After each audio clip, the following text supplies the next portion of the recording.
सब जानते हैं कि शारदा जी का इलाज पिछले कुछ दिनों से एम्स में चल रहा था और आज वो जीवन और मौत की लड़ाई के बीच जूझती हुई, डॉक्टरों के तमाम प्रयासों के बीच, आप सबकी लाख दुआओं के बीच छठी मैया के गोद में चली गई। और यह घड़ी है जब आप सब उनकी आत्मा की शांति के लिए प्रार्थना करें। सुप्रसिद्ध लोक गायिका शारदा सिन्हा के निधन से पूरा बिहार समाज और पूरा देश अत्यंत दुख के सागर में गोता खा रहा है। यह पीड़ा इसलिए भी इतनी दुखदायी हो रही है क्योंकि छठ पर्व पर ही अपने छठी माता के गाए हुए गीतों से पूरे देश में एक मिसाल कायम करने वाली सुर कोकिला का इस समय ऐसे चले जाना अपूर्णीय क्षति है। शोक की इस घड़ी में हर व्यक्ति, हर समाज की संवेदनाएं उनके परिजनों और प्रशंसकों के साथ हैं, जिनके कोकिल कंठ के लिए देश दुनिया के बड़े बड़े मंच प्रतीक्षा करते थे। आज यह भी दैवीय लेखाई है कि जिनके गुंजार के बिना छठ अपूर्ण रहती थी, उन शारदा ने छठ के पूर्ण फलित होने पर ही यह यात्रा पूर्ण की है। छठ पर्व की शुरुआत के साथ ही शाम से सुबह तक उनके गाए हुए गीत छठ माई के घाटों पर गूंजने लगते थे।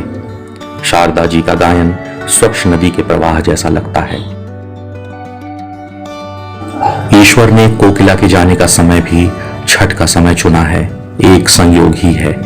छठ से उनका संबंध अब सदा सदा के लिए जुड़ गया है।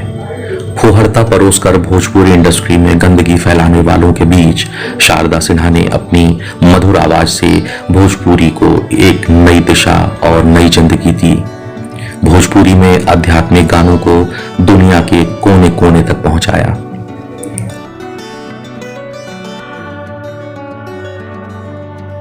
शारदा सिन्हा बिहार स्वर कोकिला ही नहीं बल्कि भोजपुरी इंडस्ट्री को एक अलग आईने से दिखाने की जनक भी थीं।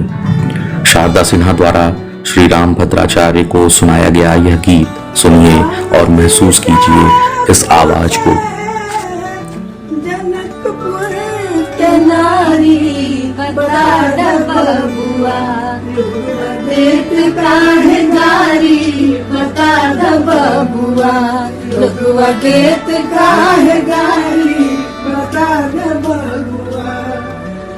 बूढ़ा बाबा के पकल पकल गाड़ी, बूढ़ा बाबा के पकल पकल गाड़ी, देखन में पातर, देखन में पातर, खाए भर खाई, बता दो बबुआ, लोगवा देत काहे गाड़ी, बता दो बबुआ।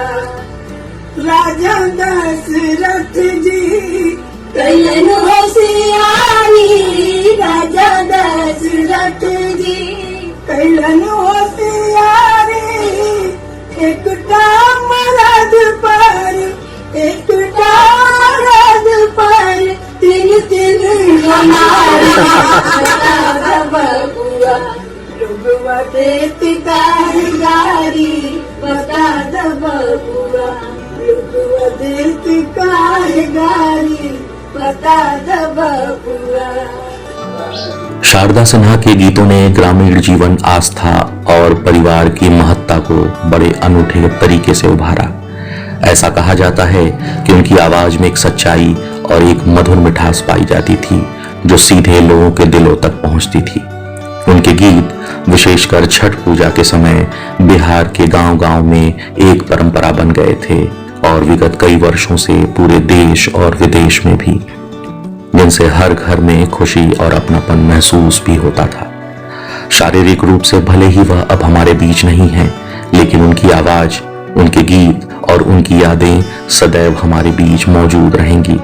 उनके योगदान ने जो सांस्कृतिक धरोहर छोड़ी है, वह आने वाली पीढ़ियों को अपनी जड़ों से जोड़ने और प्रेरित करने का देहांत हो गया। ठीक छठ के अवसर पर ही हो गया। शारदा सिन्हा बहुत बड़ी संगीत छठ के मामले में वो करती थी, हर परिवार उनको सुनता था। आदत करता था।